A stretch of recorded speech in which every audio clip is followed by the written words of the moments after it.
But we also have some breaking news, and the Prime Minister has announced what he's going to do to address concerns about the prisoner early release scheme, which he suspended, if you remember, last month upon entering Downing Street. Well, let's bring in our political correspondent, Lucy McDade. Welcome, Lucy. What are we hearing then? Yeah, so of course that controversial early release scheme, as you were saying, tonight, Number 10 confirming that rape and serious child sex offences and grooming gang offences, they will be exempt from that early release scheme. So anyone, any individual in that category won't be eligible for early release, and that scheme was due to start from September. Andy Burnham saying tonight that he doesn't feel comfortable. I've spoken to ministers this evening who say they don't feel comfortable with any prisoners being released early, but ultimately they have an issue with prison capacity, don't they? So Andy Burnham has said, I want to be honest, I wanted to go even further, as I know there will still be concerns about other offenders having their sentence shortened,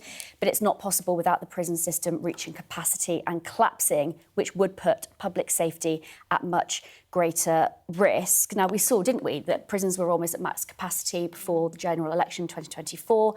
Labour came in, they had to release prisoners then, and we've seen backlash, haven't we, from so many people, politicians, but victims as well. And even tonight with this announcement, there will be victims really, really unhappy. The Victim Domestic Abuse Commissioner, for example, tonight saying that it's wrong.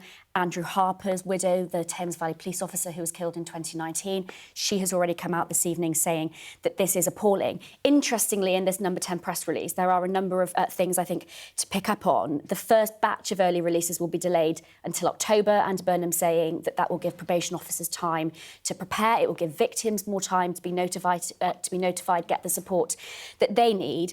Also, Andy Burnham saying what a number of people have actually been suggesting to him, that he should free up space on the women's prison estate. He says he'll look at that.